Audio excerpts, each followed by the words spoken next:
Aula de Gestão de Pessoas 1, Módulo 6, Treinamento e Desenvolvimento. A gestão do desenvolvimento de pessoas, ela passa tanto pelo treinamento como pela capacitação de pessoas, né? E a qualificação também é outro termo utilizado. Ela gera valor tanto para a organização como para a pessoa. Para a organização, ela tem as pessoas que conseguem desenvolver as suas atividades da melhor forma possível, porque foi treinada para isso e acaba adquirindo competências necessárias também para desenvolver suas atividades, assim como a pessoa acaba se desenvolvendo, se melhorando, adquirindo novos conhecimentos, e esses conhecimentos podem ser utilizados não apenas para o seu trabalho, mas para a sua vida pessoal ou mesmo para futuros trabalhos que a pessoa pode desenvolver tanto na empresa que ela recebeu o treinamento, como também em outra empresa, caso ela venha a sair ou trabalhar em mais de uma empresa. Ela confere também a vantagem competitiva para a empresa, visto que todo treinamento, capacitação, qualificação que a empresa entrega aos seus colaboradores faz com que essas pessoas estejam preparadas para desenvolver as suas atividades e entregar as metas definidas no plano estratégico. Se a empresa consegue fazer com que as pessoas desenvolvam bem suas atividades, ela vai conseguir atingir seus objetivos estratégicos e assim manter ou ganhar até sua vantagem competitiva.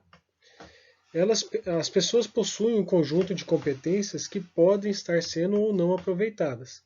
Então as pessoas também trazem essas competências, né, para ser de outras experiências que têm ou adquiridas na própria empresa, e essas competências podem ou não estar sendo aproveitadas e cabe à empresa conseguir mapear essas competências.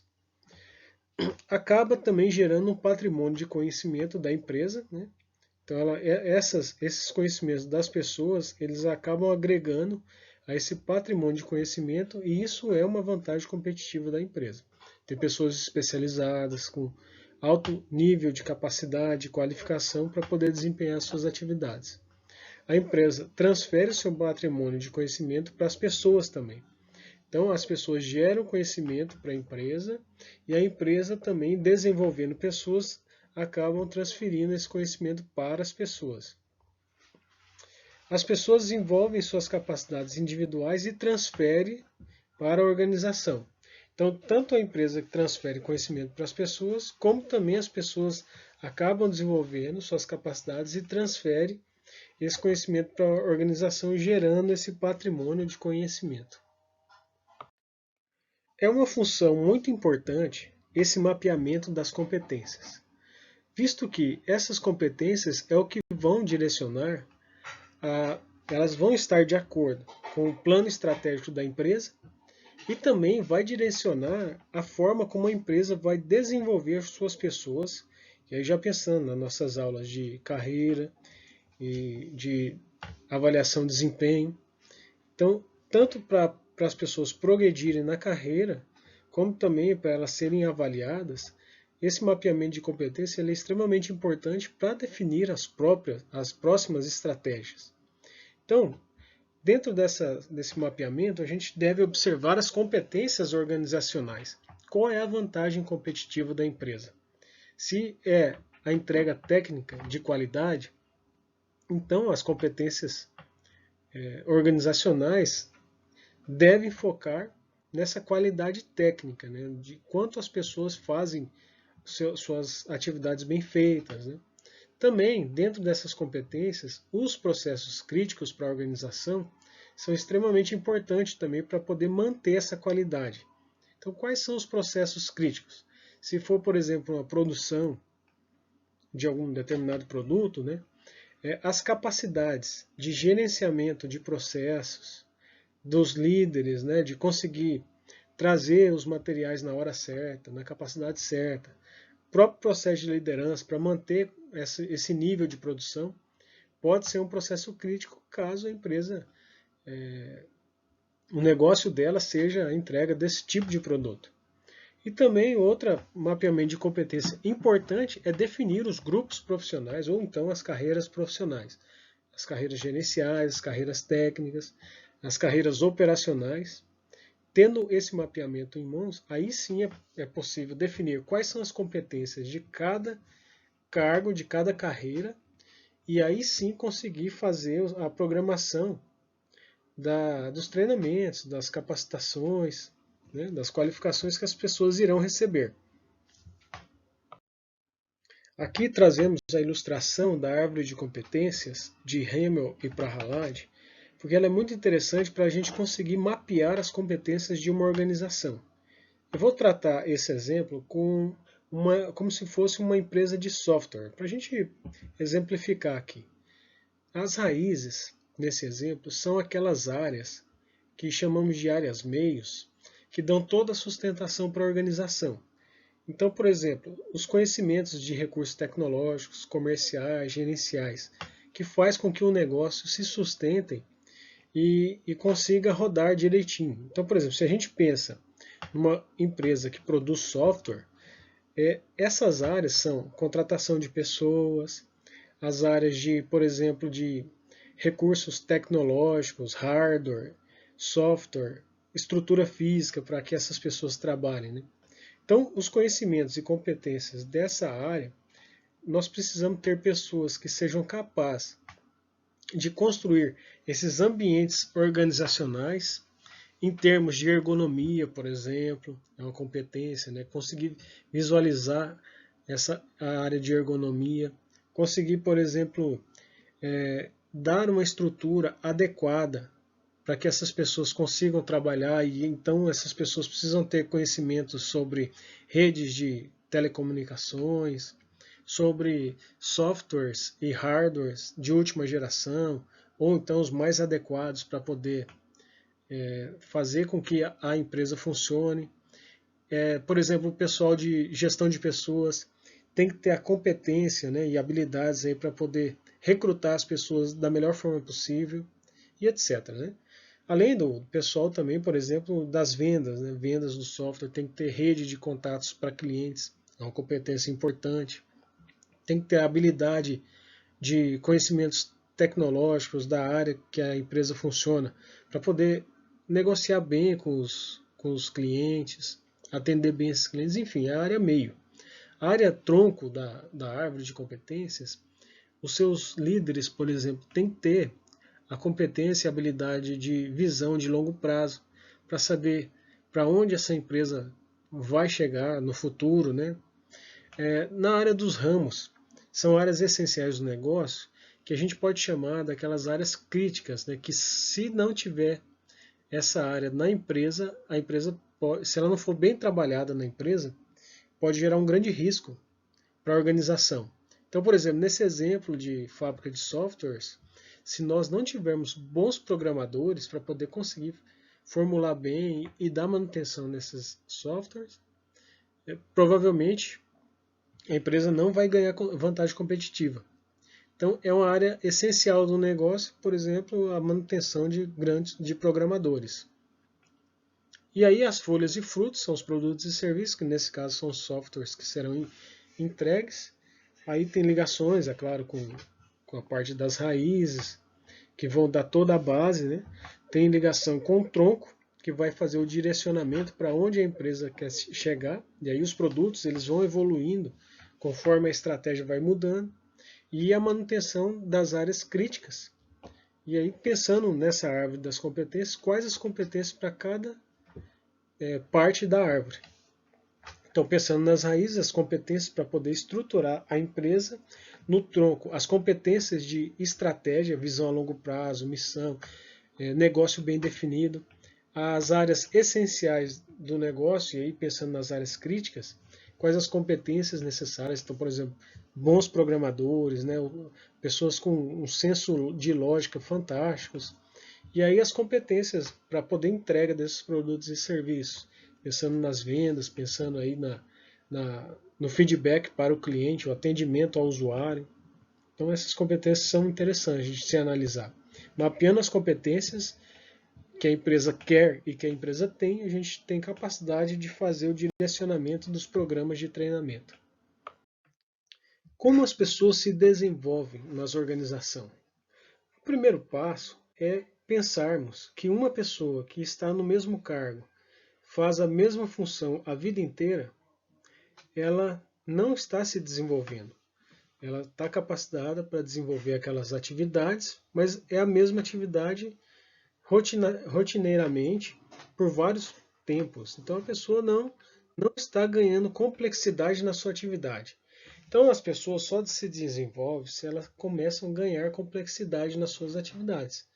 Se elas, por exemplo, se a pessoa faz um determinado produto e ela passa a produzir um produto um pouco mais avançado ou um pouco mais complexo, ela está se desenvolvendo. Ou se ela assume uma função gerencial, ela está se desenvolvendo. E como a pessoa se desenvolve? Por meio da experiência e da formação.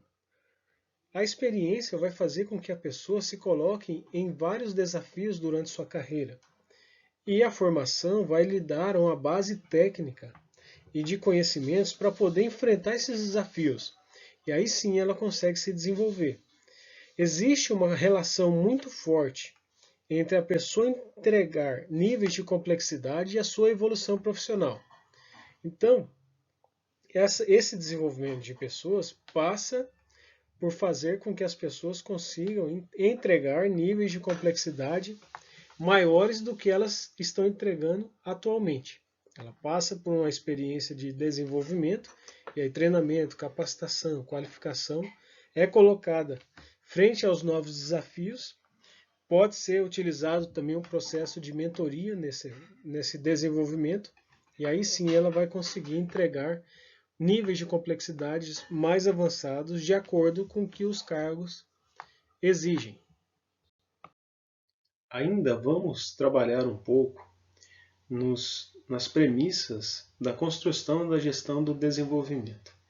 A primeira questão a ser discutida é que, considerando o padrão de complexidade que as pessoas devem entregar na organização, não existe uma forma padrão de desenvolver as pessoas.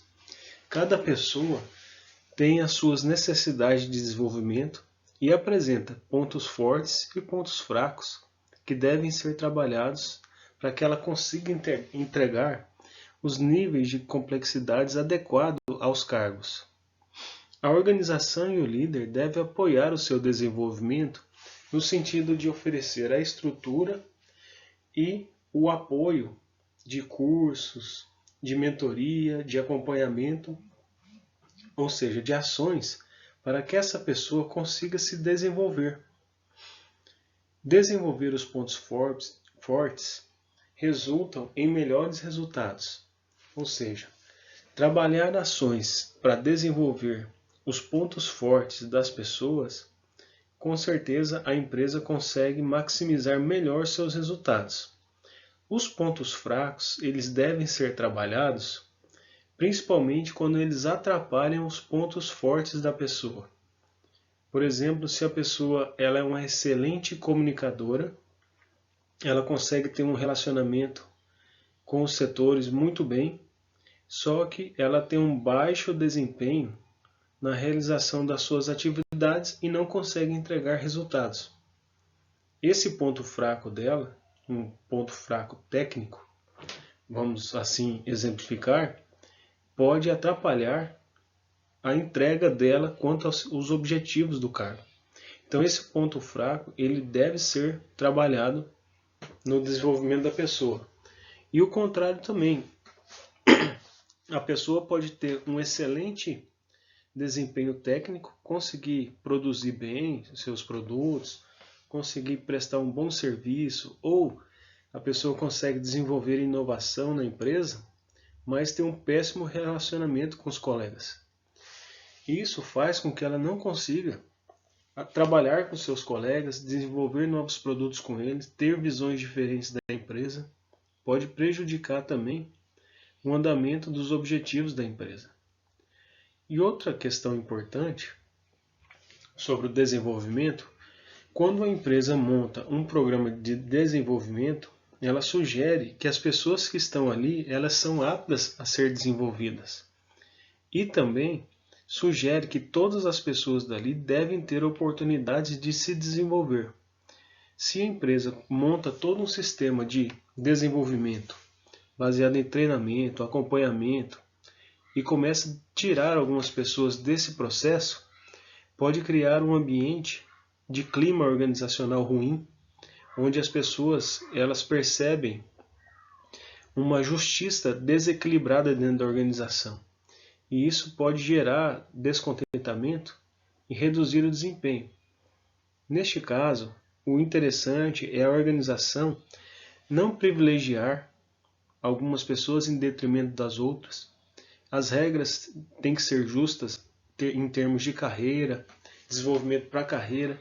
As regras têm que ser justas em termos de quem vai participar dos programas de sucessão ou quem vai participar dos programas de desenvolvimento. Tem que deixar os critérios bem claros para que não haja esse tipo de problema, esse desequilíbrio no clima organizacional que tem relação com os resultados da empresa. Então, clima bom gera bons resultados. Clima ruim gera maus resultados. Existem duas maneiras de oferecer uma estrutura de ações de desenvolvimento dentro da organização. A primeira delas são as ações formais, que são aquelas estruturas, aqueles cursos, palestras, seminários estruturados, formatados para entregar um determinado tipo de conhecimento, como cursos, palestras, seminários, e as não formais, que são ações que não têm essa estrutura padronizada, estruturada previamente, mas que elas conseguem desenvolver conhecimentos que nessas estruturas formalizadas não permitem. Por exemplo, coordenações de projeto. Então, o colaborador ele participa de algum projeto específico dentro da empresa, projetos colaborativos com outros setores, projetos colaborativos com fornecedores, ações de filantropia, visitas, estágios. A ideia é que quanto mais complexo seja a necessidade de desenvolvimento da pessoa, do colaborador, mais tende a organização colocá-lo em ações não formais. E quanto menos complexo for a necessidade de desenvolvimento do colaborador, mais formais serão as ações utilizadas.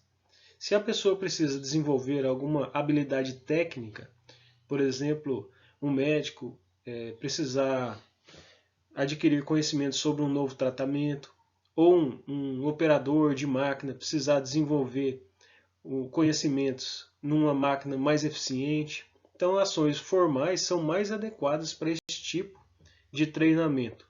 Agora, quando o colaborador precisa ganhar aptidões como liderança, como empatia, como habilidade de verificar e de inovar na gestão de processos, aí as ações não formais são mais adequadas. E para poder desenvolver a pessoa e aí sim ela conseguir entregar as suas ações dentro das metas e objetivos estratégicos da organização. Aqui temos um fluxograma de como deve ser trabalhado a gestão de desenvolvimento nas organizações. No primeiro passo, chamado sistema, é a forma como a organização estabelece os cargos e a carreira e os seus requisitos para que as pessoas entrem nesses cargos. Vejam que antes mesmo, em termos de passos, desse sistema de verificar as atribuições, as pessoas são selecionadas. E essa seleção de pessoas, como vimos na aula respectiva, elas devem atender essas atribuições, as responsabilidades e os demais requisitos do cargo. Depois, vem o processo de avaliação do desempenho das pessoas para identificar os pontos fortes e os pontos fracos. Os pontos fortes para ser maximizados e os fracos para ser corrigidos. Feita essa avaliação das pessoas, estabelece um plano de ação. E nesse plano de ação vai verificar quais ações devem ser realizadas para estabelecer o desenvolvimento das pessoas. Né? Então, além dessas ações, tem também o compromisso de desenvolvimento por parte das pessoas e da organização, focada nos requisitos que os cargos determinam, lembrando aí que esses requisitos dos cargos devem estar alinhados com a gestão estratégica da empresa, a missão, a visão, os valores e os objetivos estratégicos. E depois disso é feito um compromisso de educação e capacitação. Desenhado todo esse plano de ação, a organização vai oferecer o portfólio de ações de desenvolvimento. Lembrando no slide anterior que quanto mais complexo são as necessidades de desenvolvimento, mais ações não formais devem ser aplicadas. E assim o contrário para aquelas ações de desenvolvimento que têm um foco não tão complexo, determinando ações mais formais para isso. O processo de aprendizagem é uma troca de conhecimento entre as pessoas e a organização, conforme eles vão desenvolvendo suas experiências ou adquirindo novos conhecimentos. Ele passa de um processo que liga o conhecimento tácito ao explícito e vice-versa. O conhecimento tácito é aquele conhecimento que as pessoas adquirem conforme a sua experiência, é aquele conhecimento que a pessoa tem independente dela ter recebido dentro de uma estrutura formalizada. O conhecimento explícito é aquele conhecimento que está formalizado, que está escrito, que a organização ou as pessoas têm acesso a ele porque ele está divulgado de alguma forma. Então, a organização ela pode absorver o conhecimento tácito dessas pessoas e também pode promover com que elas recebam novos conhecimentos a partir do conhecimento explícito. Ela pode aproveitar da experiência das pessoas que detêm esse conhecimento tácito e formalizar um processo de aprendizagem pelo conhecimento explícito. E vice-versa. O conhecimento explícito pode ser fornecido às pessoas por meio de treinamento, capacitação, e elas adquirem aquele conhecimento e, na sua prática, transformam-o num conhecimento tácito. Além disso, existe um processo de reflexão que é sobre a nova prática, na prática da nova experiência e as lições aprendidas. Então, isso também é um processo de aprendizagem, a reflexão. A nova experiência. Então, a pessoa tem um conhecimento e se desafia numa nova experiência e surge um conhecimento nesse processo. Existe um processo de aprendizagem pelo aproveitamento dessa nova experiência. A experimentação também é um outro processo de aprendizagem em que a vivência prática ela acaba construindo um novo conhecimento. E esse conhecimento pode ser do tácito e depois formalizado no explícito. Então a experimentação, que é nada mais do que a prática, ela pode também ser um processo de aprendizagem interessante. E a formação, que é o último tipo de processo de aprendizagem, é quando a organização oferece um treinamento para as pessoas e elas acabam se formando naqueles conhecimentos. Avaliação das ações de desenvolvimento feito pela organização.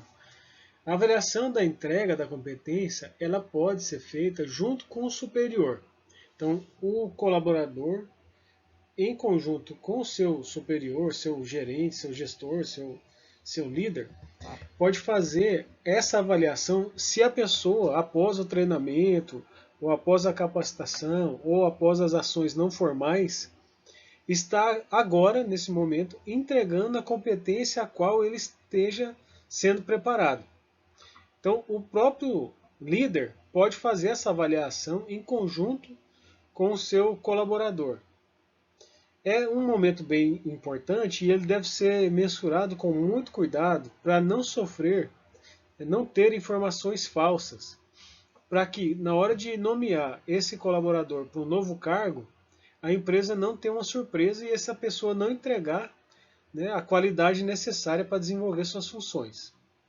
Além disso, uma outra forma de avaliação é que algumas desses programas de desenvolvimento eles podem não ser efetivos. E isso nos dá várias lições de como não fazer o desenvolvimento das pessoas. As ações efetivas, obviamente, são as mais esperadas, Mas as não efetivas também são tão importantes quanto as que dão certo. Porque as que não dão certo nos mostram caminhos que não devamos seguir. A avaliação das ações também ela deve observar a expectativa tanto das pessoas, como dos gestores, como da organização. Se a gente pensa nas expectativas das pessoas em relação às ações de desenvolvimento, as pessoas esperam que essas ações sejam transparentes, ou seja, que tenham igualdade de condições para as pessoas que se interessam em se desenvolver na organização. Deve ser o plano de carreira da organização deve ser transparente, como vimos, né, nas outras aulas. Deve, nesse processo de indicação para funções de maiores complexidades, tem que ser um processo justo. Isso as pessoas esperam que isso aconteça. Caso não aconteça, pode quebrar todo esse processo de desenvolvimento, de ascensão de carreiras. As pessoas podem não acreditar tanto assim na organização. Também uma forma de expectativa das pessoas é que elas, como elas têm os indicadores de desempenho, elas esperam ter as ações de desenvolvimento para ajudá-las a alcançar esses indicadores de desempenho. Uma outra coisa também importante, e aí sim é mais raro de acontecer, é que após a pessoa ser nomeada para esse novo cargo ou essa nova função com mais complexidade, ela parar de receber o apoio da organização, ela parar de ser avaliada para esse cargo que ela assumiu. Então, as empresas, o que acontece? Elas normalmente avaliam a pessoa quando ela está em processo de desenvolvimento, mas perde esse vínculo após ela estar desenvolvida. Então, na hora que ela assume o cargo, ela tem toda uma preparação para assumir o cargo. E depois a pessoa acaba se virando. E a organização não continua avaliando para ver, na prática, se a pessoa ela realmente entrega todas as competências, toda a qualidade que ela precisa entregar no cargo. Agora, em relação às expectativas dos gestores, ou seja, dos líderes, das pessoas que estão em processo de desenvolvimento. O gestor, ele é o que tem que mais se esforçar nesse processo, porque ele precisa acompanhar seus liderados, né? Ele precisa colocar seus liderados em atividades que elas passem por uma experimentação, que elas consigam colocar em prática essas novas qualidades que elas precisam entregar, e por isso o líder deve acompanhar de perto, né, esses indicadores que a pessoa precisa desenvolver, essas metas que a pessoa precisa entregar, as competências, habilidades, e o líder tem que ficar em cima para fazer com que isso realmente aconteça. E por isso, o líder deve estar extremamente engajado. Nesse processo é interessante, principalmente quando a gente fala de sucessão, é que a empresa ela dê todo o suporte e apoio dos líderes para eles desenvolverem seus liderados. Por exemplo, condicionar aos gestores, os líderes, que eles só podem ascender na carreira se tiver uma pessoa para sucedê-lo, uma pessoa preparada para sucedê-lo. Então é uma forma da empresa também estimular que esses líderes consigam desenvolver seus liderados. Pode haver outros estímulos também, como estímulos remuneratórios, estímulos de prestígios, e também a organização pode criar indicadores para isso.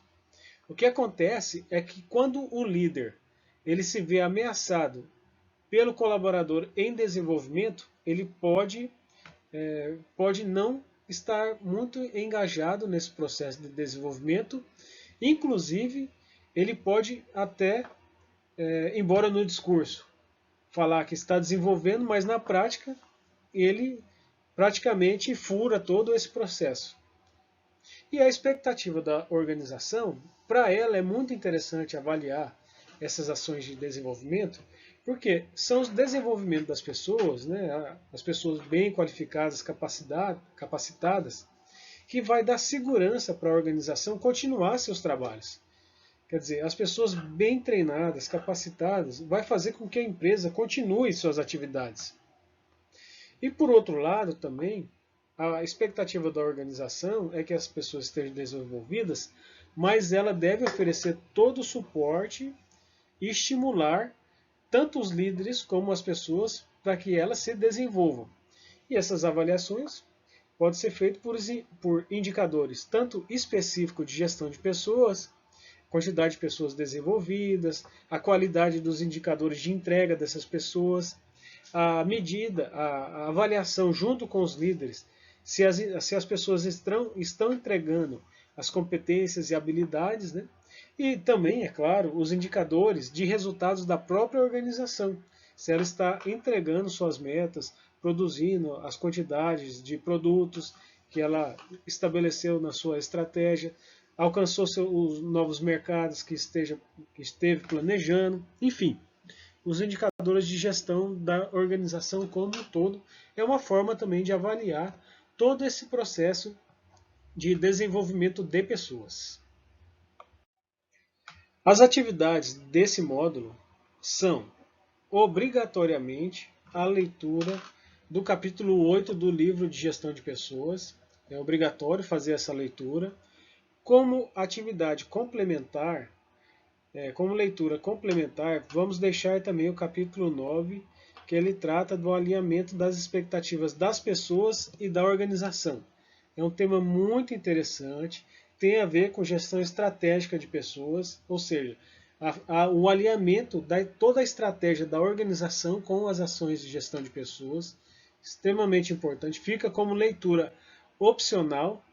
E, por fim, responder ao questionário para verificação de presença e também para valer nota na média final da disciplina.